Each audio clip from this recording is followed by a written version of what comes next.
Hello and Hello. good morning to Mirador TV. I'm here with Stuart. You alright? Yep, good morning. I just noticed that the surname is wrong. What's that say? Stuart Grown. Grown. Well, that's one of Keith's nice little jokes. Oh, okay. Okay. I thought it Well, was you something know wrong. what Keith is like. A Keith joke has no laughing matter. Okay. Alright. So good morning everyone. It's 8:25. We started 5 minutes early today. Today it's not been the best morning. It's pretty miserable out there. It's raining, but it's really hot as well. So we're going to just head straight into the papers. So first headline of the day: Ghislaine charged for 20 years. She's been put in prison for 20 years now. No, she's been caged for 20 years. Caged. Oh, I thought it said charged. Caged. So she has been charged with 20 years in prison. If I were to guess, I don't think she's going to be there for 20 years. I think she's going to be there for a couple months, and then she's going to kill herself. No, I think she's going to appeal first. You never know with these American judges. Most of them are half-wits, and so you don't know what's going to emerge. Well, I think she's going to kill herself in the same way Jeffrey Epstein did. But Someone else's assistance. She didn't wear a tie to hang herself with. Hmm? She didn't wear a tie to hang herself with. He hung himself with jumpsuits. Did he? Yeah, no, he didn't really. He did, but there's a lot. If you look through like the actual photos of what he looked like after he'd killed himself, that they do not correlate with what he did. He definitely was murdered. There's no way he killed himself. No, absolutely. Well, I mean, that's back in the day in Lewes, right? The lawyers, solicitors, and lawyers used to gather in the Crown Hotel. One night I was there with them, and there was a case of a rapist, a murderer person in Moulscombe, I think it was, and all the journalists and so forth and so on. And because this guy had done this in prison, they put sugar all over him and coated him. Right. And that's what they do in prison. But somebody gets into there, they've either put into isolation, or they're tortured. Oh, lovely. Why? I don't know. What I'm confused about the sugar part. Why do they put sugar all over them? Well, because it attracts. It gives a sort of a coating, which is very, very painful, apparently. Really? Yeah. Oh, I didn't know that. Yeah. Well, that sounds horrible. So that was from the Metro, that headline. As from the Daily Mail. Maxwell, 20 years jail, but she's still in denial. She's saying that she didn't do anything wrong. She's claiming that she was a victim of Epstein herself. She wasn't. She was really, it seemed like she was one of the ringleaders. She was second in command. She would get the girls for Epstein and put them on the planes and put them on the island and then send them to Prince Andrew or do all these things. Yeah. She was the lead. She was like the second in command. But the Epstein story is quite interesting one, considering who he was connected to. He's connected to a lot of people. I mean, Bill Clinton flew on his plane he flew on the Lolita Express 26 times to his own private island, Jeffrey Epstein's own private island. Well, even when he was president, 26 times, and he didn't know that there was anything a little bit odd. Didn't know there was anything suspicious going on with Epstein, he claims. So. Well, anyway, what I like to know is, does Ghislaine ever sleep with Prince Andrew? No, she's not Prince Andrew's type. Why is that? She's not 12. Yeah. No, well, he's paid his way out of it. I suppose there's no much more money now to buy her out either. No, well, he just made a phone call to his mum, I reckon, and said, "Get me out of this trouble." And she did. She got him out of some trouble. Well, it was obvious she was going to. Can't have that little blot on the royal family, can you? I'm pretty sure the headlines are all going to be pretty similar this morning. Maxwell charged with 20 years in jail for horrendous crimes from the Daily Express. They were horrendous crimes, definitely. From the Mirror, Andrew is next target. I told you, right? Yeah. Do you think he is the next target? No. Do you think he's the next target for, quote, suicide? No, of course not. Granny will sort him out, or Mummy will sort him out, don't worry. They're very, I mean, the royal families have done terrible things in the past. Queen Elizabeth, the Queen Mother, put their couple of autistic kids in a bloody care, in a sanatorium, all that kind of thing. Look at the way they behave to the Duke of Windsor. They're not, they're pretty, very, very close together when the situation demands. Yeah, and then what nice. They did to Princess Diana as well. Well, absolutely. That was. On the one hand, she should have had more sense to sign up. I mean, really, Meghan realised it's not a bloody job to have. It really isn't. And of course, Princess Diana wasn't really up to the task. Didn't meet their requirements, basically. And all she was there for was to give Charles an heir and a spare, just in case he didn't have an heir. It wasn't an heir to the throne, sort of thing. And it'll be a woman, God help us. Oh, God. I was going to say something. I've forgotten now. Well, let's talk about the Scottish referendum. I think the Financial Times headline is about that, so we'll get to that in a minute. Well, they don't do sex and rock and roll with the Financial Times.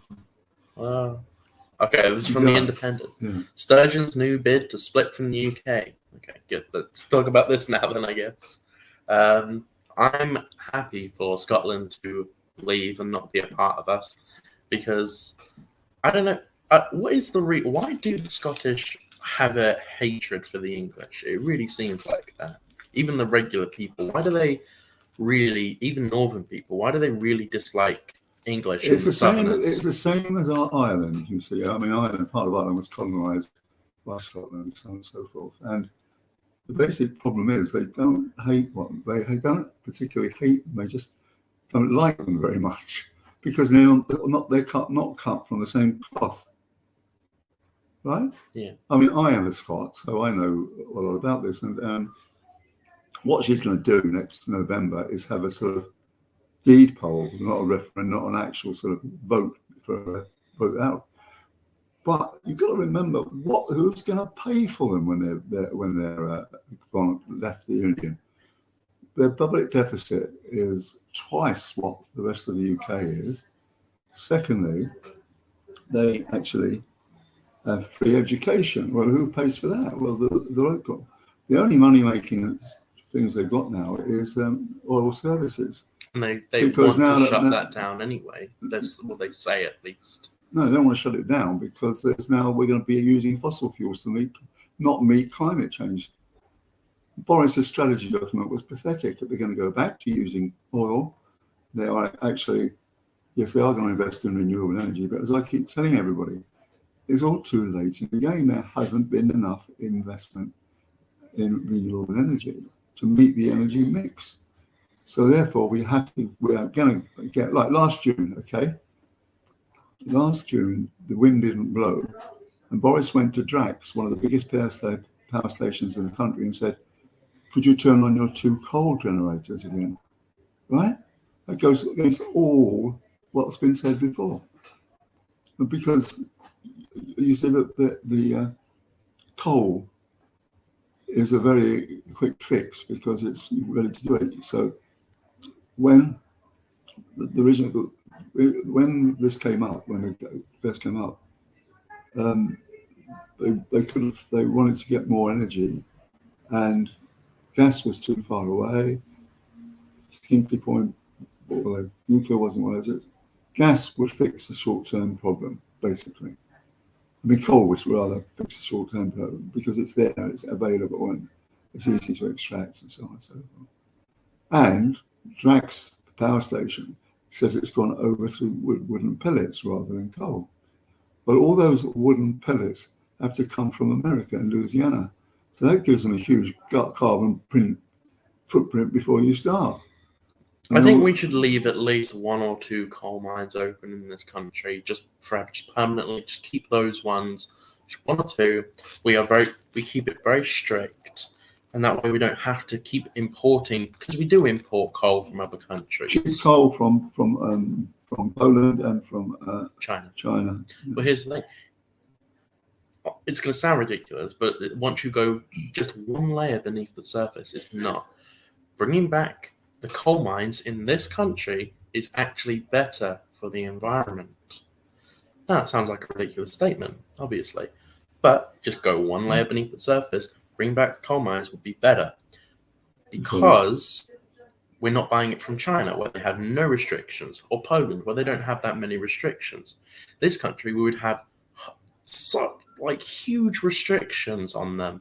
It would be analyzing every tiny little detail about everything, and it would be less polluting than what they do in China. And China uses child slave labor anyway, so it's more moral to do it in this country anyway.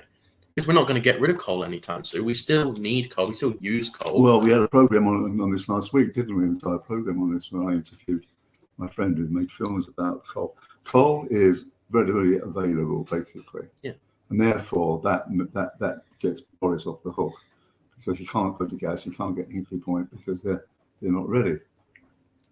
So you've got that situation where the energy mix is met by coal now for the moment, for the time being.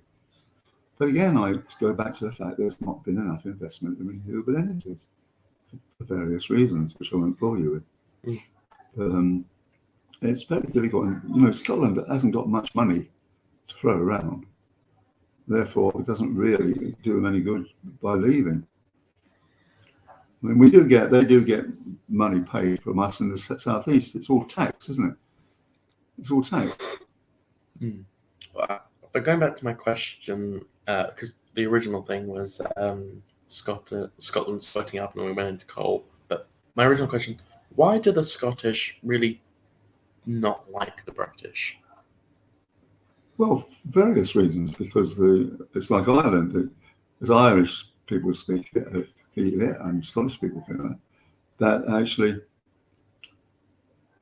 the English have always behaved badly towards the Scot. Remember Bonnie Prince Charlie, over the seas to fly? Right. Well, he had to go into exile. He's one of the Jameses, because King Edward, I don't know, it was King Edward VII, I think, and he actually sort of set all his troops on the Scottish people. When was this? Well, this is well, it would have been over a long period of time. That's like Ireland. When was this? When did this happen? Well, that was the 15th century, I think. When Bonnie Prince Charlie was heir to the Scottish throne, he had to flee, and he went over to France and Italy and spent the next 3 years of his life. Would have been maybe the 17th century. But you see, the reason is that the Scots want their own identity, basically.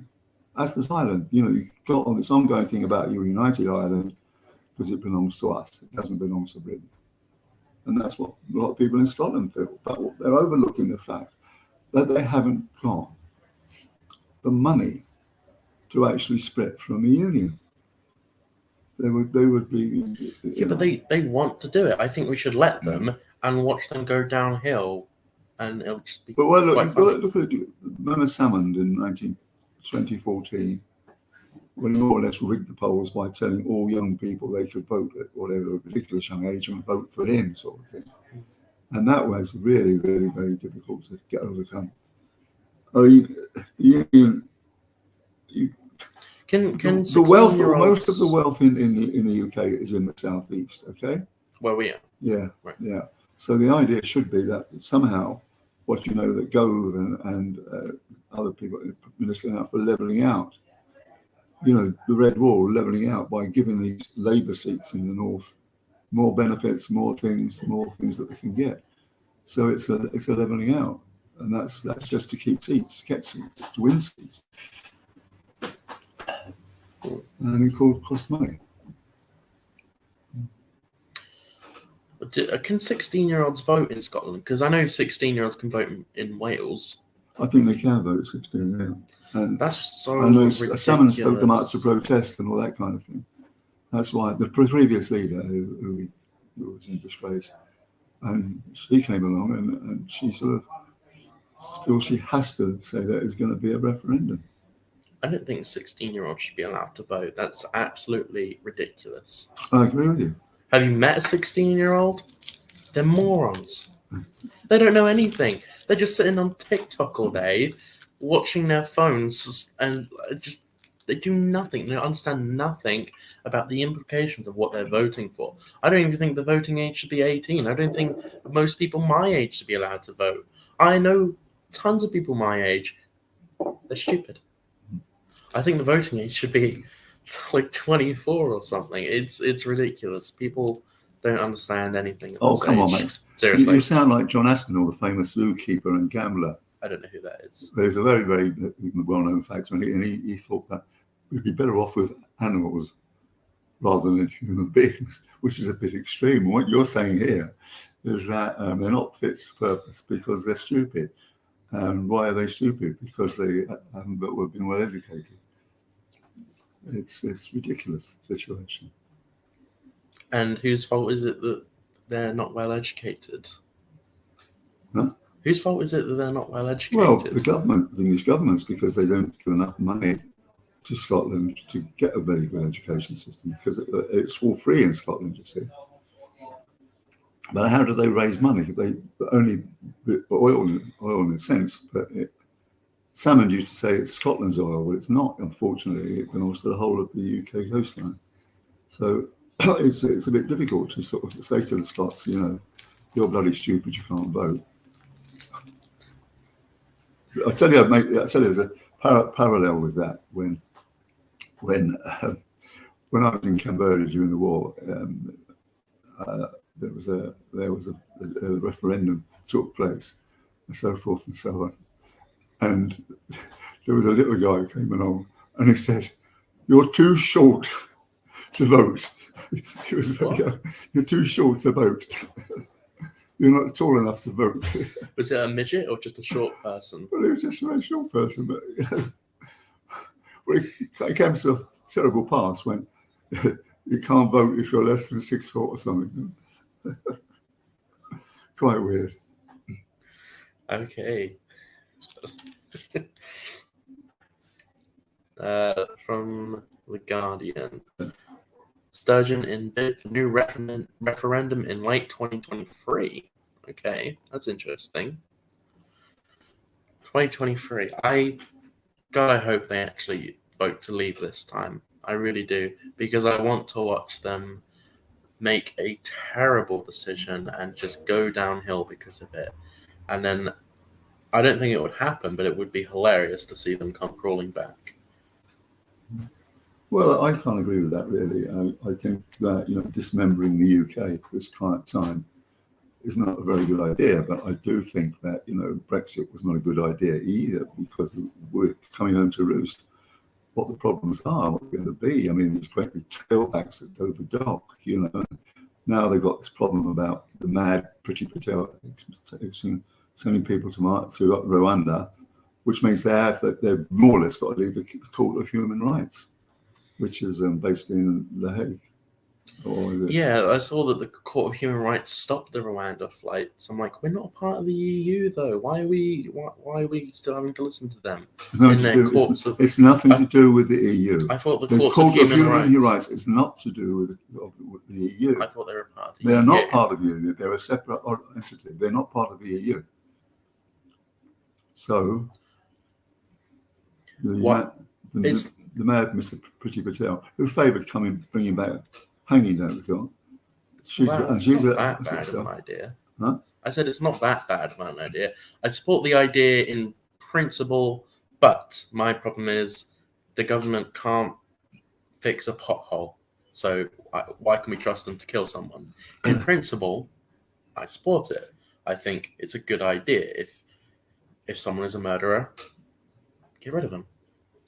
But again, the government cannot fix a pothole. They can't take someone's life. It's as simple as that. Well, that's because we are, generally speaking, a liberal democracy, and about how it behoves us to stick to our rules. I mean, you know, freedom of speech, equality of opportunity, and all that kind of thing. And also, we should be merciful and helpful to migrants or refugees, at least. Refugees, we should actually be. I know we're a small and crowded island. I know people resent their kids going to our schools and making it difficult schools, and then they benefit enormously for yes, we have been a soft touch over the years. But then there's counter arguments that, you know, who's going to pick the peas in Lincolnshire when the migrant workers have gone or not there? Who's going to fix the plumbing when the poles have gone? That kind of thing. Us, we need the British people. What do you mean? But they're not competent. We've got the less. I'm We've got the okay. worst productivity in you're making me choke. Yeah, I know. Right, in the world.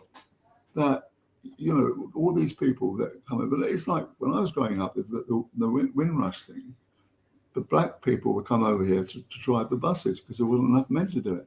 Now it's a question of people are not going to do those jobs like pea picking and this and that because it's beneath them. Well, I think my generation specifically really needs to be a kick up the arse. I think that they need to realize that they need to do things for this country as well, and not just rely on random foreign labor of people from these terrible third world countries who don't deserve to be here, who most of them aren't fleeing war. They're not refugees, they're migrants. They're here because they want a job, they want money. That's why they didn't stay in France. That's why they didn't stay in Germany. That's why they didn't stay in Italy. Because they're not here because they're refugees, they're here because they're migrants. They want money. That's why I'm so sick of them. I take it, yes, but that's a you know, something you may not be proud of, but you know, I've got, as a liberal society, a democratic liberal society, it behoves us to sort of try and sort out these programs, not just send them packing off to Rwanda. It's, you know, they say they've got a functioning democracy. It's as corrupt as bloody hell, and it's not a lot of fun. Over 1,000 people were killed by the Tutsi and what's it? I can't remember. Tribes. So it's very, very difficult. Tutsis and the Hulus. It's very difficult. Yeah. Well, the thing is, they shouldn't be here. They don't belong here. They're not a part of this country, and they don't care about this country when they come here. The ones, refugees, sure, I can understand, like people from Ukraine coming over because it's a real war. It's a war. They're fleeing bombing. They're fleeing. And political persecution as well. I mean, that's for other countries, not Rwanda. Too many people use that as an excuse, so we really need to. Well, there's too many people on our island, but what are you going to do then? Have a cull of us, you know? Every 1 in 9 members of the army should be shot or something like that, just to reduce the population. That's what Julius Caesar used to do, by the way. He used to do what? Sorry. Well, he used to line everybody up when he wanted to attack. Right, and he went along, counted the fourth one, and says, "Kill him," because they had too many people in the army being paid. Well, I'm not saying we go that radical, but oh god damn it, turned off. Give me 1 second. Let me get back to the headlines. Okay, so. We just read from The Guardian. Let's see who's next. The Sun. You knew this person. I don't know who this was. Dame Debs Guise. Oh, yeah. She is a lady who was a school teacher, and she's been campaigning. She's had cancer for many, many years, and she's been campaigning against it and what you can do and what tries to help people who've got it. Campaigning against cancer? Well, no, she's not campaigning against cancer. She's campaigning about the whole cancer issues that people cancer, and are they doing the right things to try and overcome it, and so forth and so on. And she's taken other people in case, giving them encouragement, taking them into her home, all that kind of thing. And then she's become made a dame by the Queen for what she's done. It's not about, people with cancer being shot. It's just a question of what you can do to alleviate their stress and their health. And she's been a big candidate for that, Like people do go to places where they got cancer treatment, which are not hospices, but there are sort of hospitals, I suppose you like, where people, can have a better time than they would if they stayed at home. So she's a campaigner. Okay. Okay, so we have one from the Times. Watchdogs put Met on. Sorry, I'm struggling to read this. What does this say? Well, Met in special measures. Watchdogs put Met in special measures. I don't know which measures. Which that's very vague, and the writing is far too small. I can't. The writing on these is ridiculous. I don't think I can show it to you. Hang on. Let me turn the brightness down so you get rid of the glare. But the writing on this is minuscule.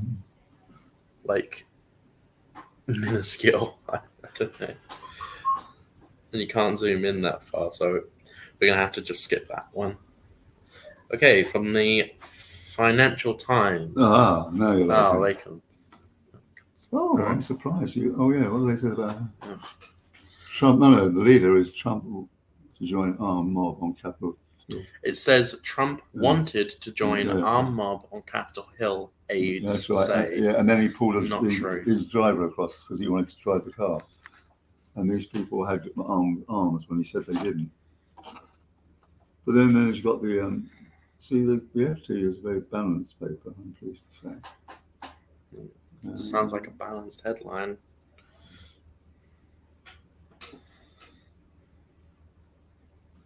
Trump wanted to join mob at Capitol, armed mob. That's not true.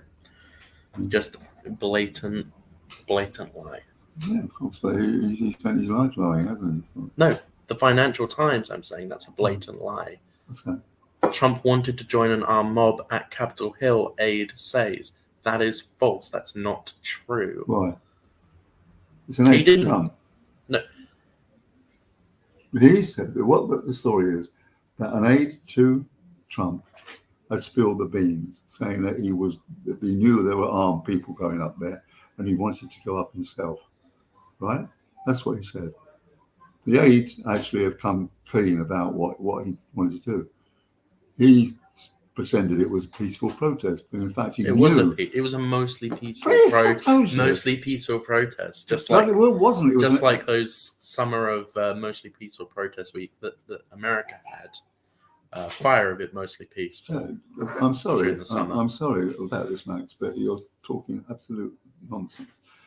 The fact of the matter is that was not a peaceful process. It was an insurrection. It was not What kind of insurrectionists bring zero guns? There were 0 guns found inside the Capitol building.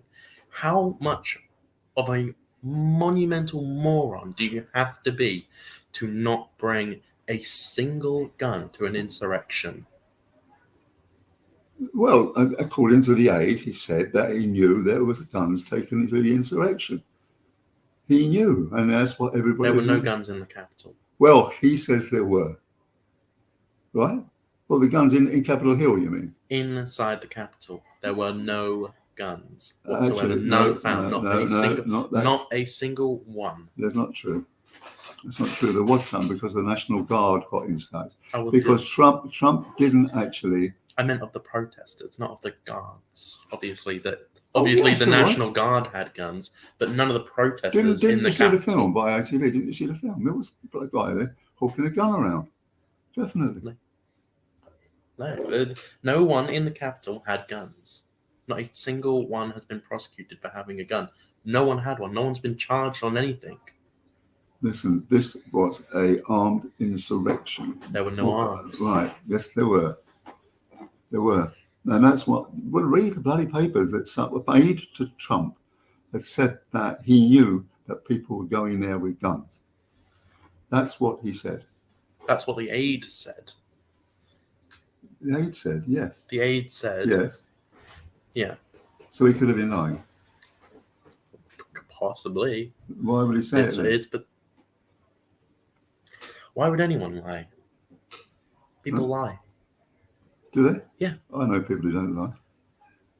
See? Yes. Did you know Jesus Christ himself? Everyone tells a white lie every now and again. There is no one who never tells a lie. There is not a single person. Yes, people obviously try to avoid it. There are people who lie less. This is all right. This is a sort of opinion of a rather old 18-year-old, if you don't mind me saying so. What do you mean? How do you know whether people lie or not, or white lies and so forth? Who told you that? Who told you that people never? Who told you that people don't lie? Well, because the question has never arisen to me. That's why. I mean, if people say, do you believe that everybody lies? Especially when it comes to politics and political figures, people lie. Of course they lie. Their stock in trade is lying. Boris was fired by the Times for lying. But what are you saying? That all of us liars, cheats and liars? I'm saying there's no one who's perfect. Well, that's obvious, yes. Yeah. That's what I was getting at. Right. That's what I was saying. Right. So everybody's perfect. No. We'll move on from this headline. What did you say? Don't worry about it. You misunderstood what I said. Don't worry. Yeah. From the Daily Telegraph, PM faces cabinet battle over deficit spending. Do you know anything about this? That's just defense spending. Yeah. Oh, on the military and stuff. Yeah. Okay. You know, our military is small. I've heard this a couple times, and it seems to be right. But our military is the smallest it's been since the 1700s. Sounds about right. We keep cutting back our military every year, and now there's a war. It's like, oh wait, we need a military. Well, we do. I don't know. I don't like the military. I don't like anything to do with it. I wish we were a country like Sweden or Switzerland, where we're a neutral country on everything. Just don't get involved. Your problems are your problems. We're not going to deal with it. We're focusing on our own stuff. This country first. Yeah. I think that's how... Because you've got the legacy of the empire, basically, the British Embassy, empire. Right? We didn't have that as baggage. They don't have that as baggage. Yeah. And that's lasted until this day. Because we had to sort of think about what's it called now? Where not the empire as such, but the Commonwealth. Commonwealth, yeah. We are speakers for them as well as for us here on land in the UK. But yes, I quite agree with you on that one, that we should actually put this country first. Yeah. Well, I don't think we should have to worry about whatever's going on in some first or second world country. All you're doing, you're saying, charity begins at home, isn't it? That's what you're saying, aren't you? I've not heard that saying, but I suppose charity begins starts at home. Give yourself some charity before you start giving it to migrants or refugees. Yeah. What does that mean? I can afford to buy me a new this or. No, I just think we should focus on us. I think we should focus on this nation. I think we should focus on this country, solving our own problems before we go get involved with some disagreement between two other world leaders who are a lot of the time inconsequential. Let's go to Afghanistan. For what? Oil. That's it. No, Afghanistan hasn't got any oil. Or Iraq, or I don't know, the Middle Eastern countries. Iraq has oil. Yeah, not much actually. Not as much as Saudi Arabia, where Boris goes and asks for a bit more oil. Yeah, we'll ask from the good guys, Saudi Arabia, instead of going to those evil Russians. There's nothing nice about Saudi Arabia. I know. It is absolutely a 15th century bloody country who chop people's hands off if they're caught stealing. they chop people, they bloody whiplash women who are driving cars. They are. Oh, well, actually, they're more progressive now. They only whip women if they drive manuals. All right, yeah. So they can't use electric cars because they haven't got a grid, national grid. No, because yeah. So they're getting more progressive. They only whip women who drive manual cars instead of automatics. Oh, I'm pleased to hear that. Yeah. That's marvelous. See, I don't understand why we're bothering with those countries. They're not. I don't know. It's very They're simple. not worth our time. Max, we deal with those countries because they have something that we want and we need. We have to have dealings with them to do this. Unfortunately, Boris is such a liar and a buffoon. The Saudis sent him packing before he was landed almost. Yeah, so he can't no help coming there. But also, all right, there are lots of people that money should be spent on the homeless and the poor people and so on and so forth. Charity does begin at home in that sense. So I think that was the last headline. Yes, it was. So I'm going to, what we got here? We have, I think you have the Financial Times. So I have the Daily Mail here. Their headline is Maxwell sentenced to 20 years, but she's still in denial. We're going to look a little bit behind the headlines, but first of all, we're going to play a little bit about energy. It's about a minute long. So, yeah, there you go. Well done, the energy companies. They're full of bright ideas to help their customers. Now they've made power so expensive that for an average house such as this, you can't afford to heat it. So you don't need appliances such as this. But that means you also don't need a fridge, because you can keep your groceries cool and fresh without it.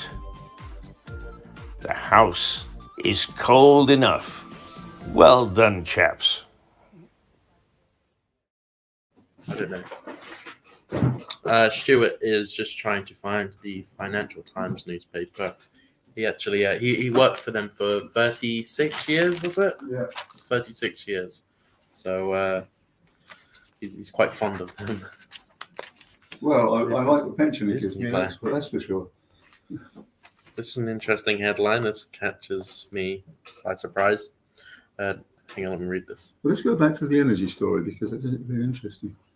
Keith was saying some daft things, wasn't he? I mean, huh? Taking people to sort of not have a fridge and not do this. That's what's happening anyway. Huh.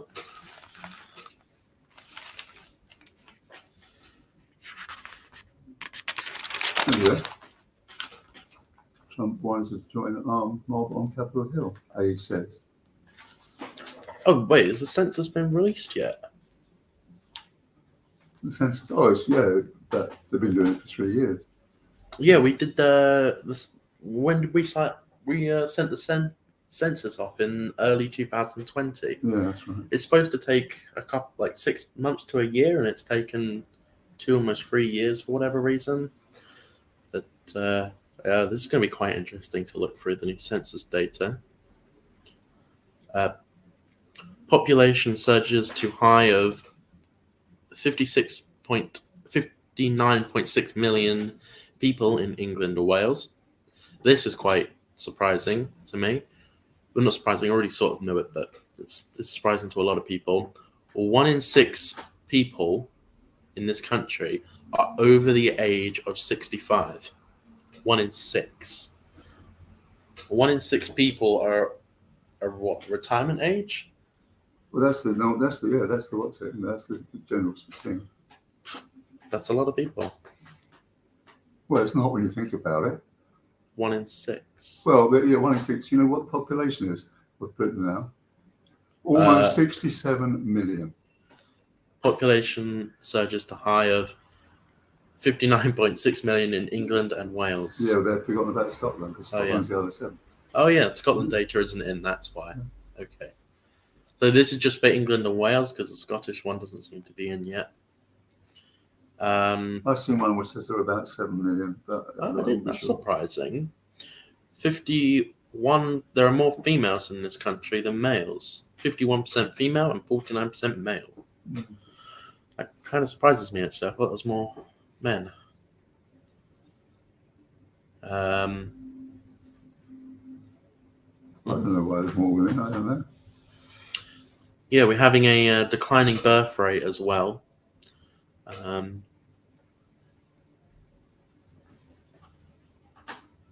So under 15s is only 5% of the population. From age 0 to 15 is 5% of the population. I didn't know the census data was out. This is the first time I'm seeing this. This is quite interesting. Well, that's because people are not having lots and lots of children. Yeah. I mean, maybe they just don't move. Maybe they can't afford lots of children. We have a declining birth rate, but a rising population. Interesting. Yeah. Rise and fall of population. What? Oh, the most crowded place in the country is apparently Tower Hamlets. Really? Oh, that's interesting. A lot of ethnic diversity there. That might make A lot of people living in the same households, I suppose. Yeah. Like generations of people.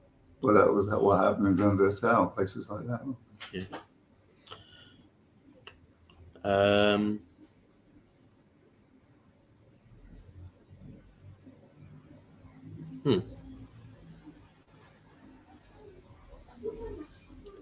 Sorry, I'm not saying much. I'm just looking through this. I'm trying to see what. Okay. Well, I'll have a look at this and probably do a segment on Friday about the census data because there's a lot of information here. What? Okay. In East Devon, 2% of the population are over 90 years old. 2% of the population. That's pretty surprising. But it was Pretty surprising. I don't think it is. I mean, the thing about it is, whatever you might say. First of all, not a lot of people smoke that anymore the way they did, right? No. No matter that, definitely there is a causal link between smoking and lung cancer, definitely, right? Yeah. So that's what some people kill it off, and then you've got other problems that people have better lifestyles. They go to the gym, or they walk up and down, or they swim, or whatever, and they eat much more properly than hitherto. You know, there's a lot less people eating burgers and you know, what's no obese food, as it's known, like, you know, going to McDonald's and eating all the wrong things, like eating meat, where, you know, which is also another issue about climate change, isn't it? Because of cows farting all over the place, putting carbon dioxide into the atmosphere. Mm-hmm. So there is also here triple the amount of 90-year-old females than 90-year-old males. Yeah. Which is not surprising because females in, I think, pretty much every single country statistically live longer than men. I think that's the case for almost every single country in the world. Yeah, is it a genetic thing, do you think? I don't know. Well, for everywhere to have it, I suppose it has to be a factor that obviously men have more difficult and more intense jobs and die like 90% more often than women do in the workplace. It's something ridiculous like that, like over 90% of workplace deaths are men. So over the period of time, yes, you had people working in the mines, you had people doing engineering jobs. Builders, for example, do much harder. Yeah. Women. But then again, personally, I was on the bus to Brighton yesterday, was going on about a wonderful woman driver. So that kind of thing has changed in a sense. Women do far more jobs now than they used to. Yeah. Back in the day, what was it? An average working class family, saying like mine, well, the man went out to work, and the mum stayed at home and did the cooking and looked after the children. And unfortunately, you Right, can't do right, that yeah, today because yeah, you just can't afford to do so. You know, both people, women working. My mother worked in, this was in the 50s, worked in the baker shops and places like that, did cleaning jobs, things like that. And but that's, you know, if you talk, that's women's work, right? You know, but the thing is, the girls were going to get married anyway, sort of thing, you know, due course. So not a lot of money was spent on them, not a lot was expected from them. But then, you know, they got jobs as well. So that can't really be an excuse. I mean, I take your point about men's, you know, dirty work, you know, like steel mill in Sheffield, men's work and that kind of thing. Yeah, women don't. Men lay the concrete on roads and that kind of thing. It's very rare that you see women doing that job. There are a lot more women bus drivers than there used to be. I would say it's like 20% of bus drivers are like 15-20% of bus drivers are women now. Don't know what that is. It's just, I mean, but being a bus driver, it's not that bad of a job, I don't think. If there is a regular, because I don't particularly want a regular job, I want to always be doing something interesting. But if there were to be a regular job, I wouldn't mind being like a bus driver or a lorry driver, because it just seems, I don't know, there's something about driving huge vehicles that seems so fun. Very macho, right? Very macho, yeah. Yeah. Oh, yeah. That's the one you were talking about earlier. Dame Deborah. Yeah. I don't know. Her back, I'd never heard of that before. I didn't know. No, right, but yeah.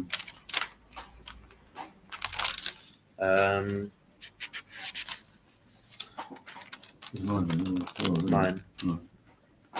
Humiliation for Scotland Yard.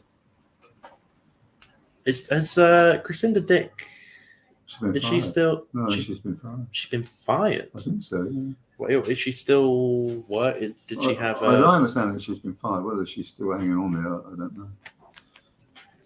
During that service time, is it?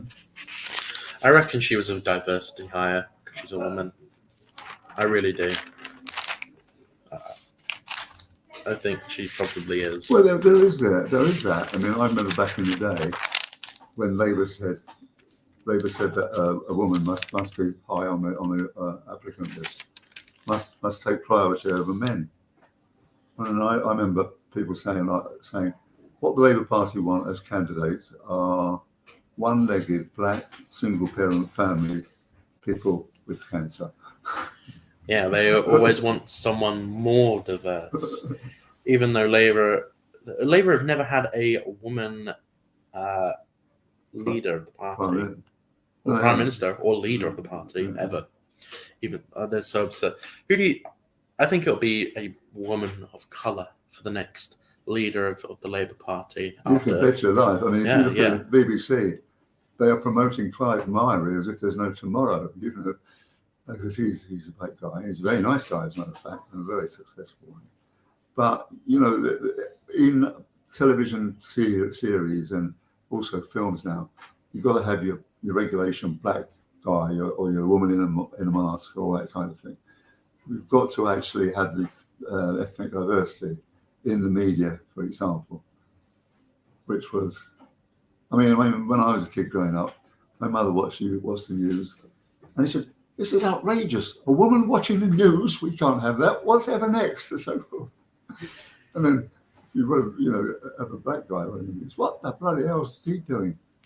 He's only just down from the trees. This is the way people felt. Working class people felt. Gosh. Well, our times certainly have changed. They have changed. That's for sure. But they always need a more diverse person there. Yeah. But you look at the gender diversion in the media, in the BBC, when one of them, Carol Gracie, I think her name was, she's earning about 1/6 what John Humphreys was getting on the Today programme. He was getting 600,000, she was getting 100,000. And that is gender abuse. In fact, I know about gender abuse because my daughter is a specialist in it. She's got an MA and she helps about abuse against women. And a lot of women now are sort of getting a situation where they want a bit more equality. Quite right. How many women have reached glass ceilings in companies? Not that many. More and more as time goes on, but not very long. Well, here's the thing. Look, I'm going to say this, and it's true, and I'm not going to apologize for it ever because it's true. Right. The pay gap isn't real. The gender pay gap is not real. The way it's done is it's calculated based on average salary for men and women across all fields. That's for everything combined. And they take the average. The difference between men and women is women take the mid-level jobs and men take the really, really high-paying jobs and the really, really low-paying jobs. So it averages out for both. Women tend to take the middle ground jobs, which is a decent paying nurses, teachers, those sorts of things, whereas men take manual labor jobs and go for high-end jobs like CEOs and lawyers and whatnot. It's too much to go into right now. Well, actually, you got. Hang on a sec. The nurses get 19,000 paid, right? Yeah. The railway workers get 44,000. Yeah. Okay. Now, would you say that's proper ethnic diversity or gender abuse, or what? What would you say that was? Nurses are largely women. I would call that the free market. Like they're two completely different jobs in two completely different fields that have nothing in common. You can't really equate those two jobs together because they are so different. I think you can equate them. And why are you paying these railway people? Because the railway people always go on strike and go, "I want more money. Give me more money." Whereas nurses, that's not an argument. That's the fact is that people like NHS people are paid much less than people on the railway. But yes, because they strike, yes, so forth and so on. And all let's pay them off so that they will go away. But generally speaking, even if there wasn't a sort of crisis at the moment, there would be this bloody pay gap between somebody doing one important job and somebody doing which is one not particularly. Yeah, no, I know. I think that nurses obviously should be paid more. It doesn't matter if they're men or women. They've got a more important job than railway workers. I don't understand why they're paid so much. But you know what? If it is a good paying job, get it, I suppose. People are not going to say no, yeah. Right. Why you're not going to say no to £40,000 a year for a pretty not that difficult job, I would say. But okay, so there's another sub headline in the Daily Mail here. Nazi guard, 101 years old, jailed over 3,500 murders. 3,500 Holocaust murders. Well, time has caught up with him. When was this? When did he get jailed? Well, this is going on right now. Oh, he's just been condemned to jail. He's just gone to jail, Mm. and he's 101 years old. And he was 3,500 murders. My God. Well, that crime won't go away. That won't go away. So that in fact, that's make it that he won't get punished. No, he should be punished for it. He's 101.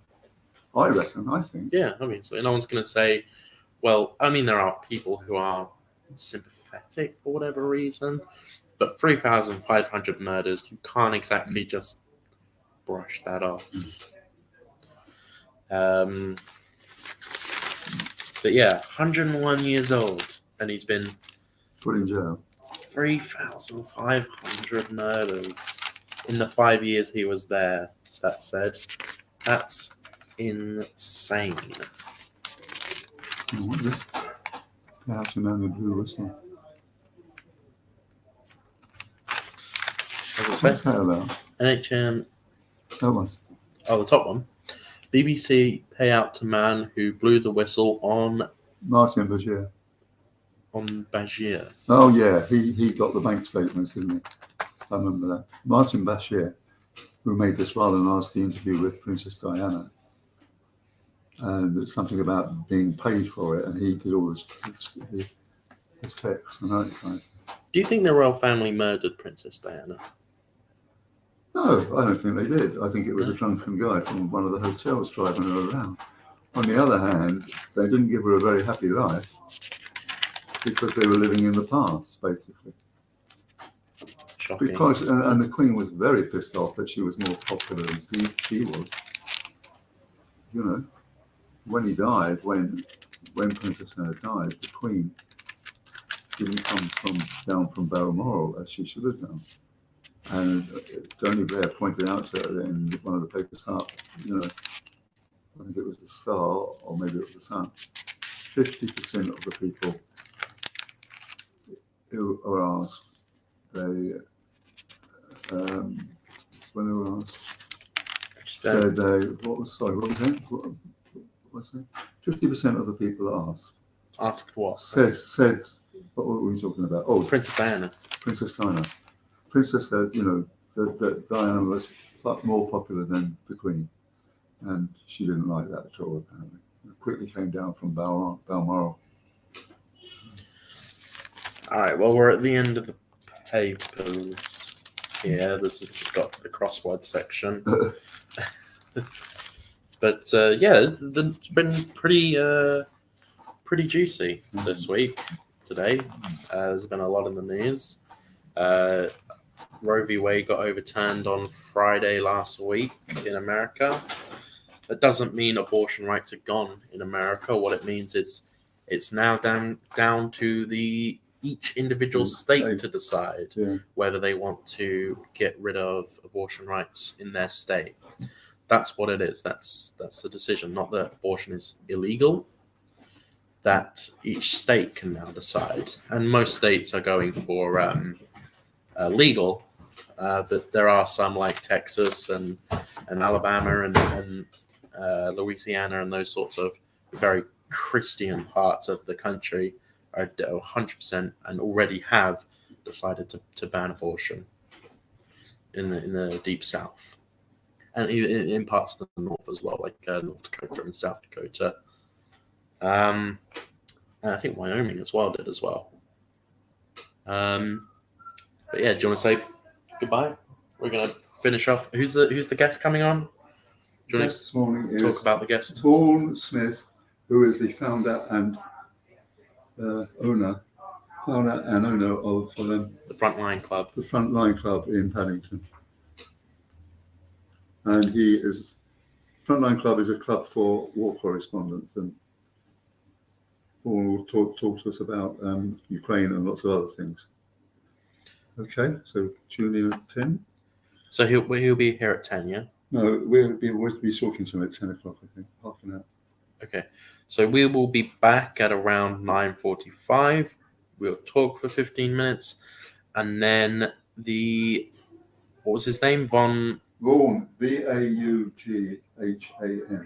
Smith. Vaughan Smith will be here at 10 o'clock. So stay tuned for that.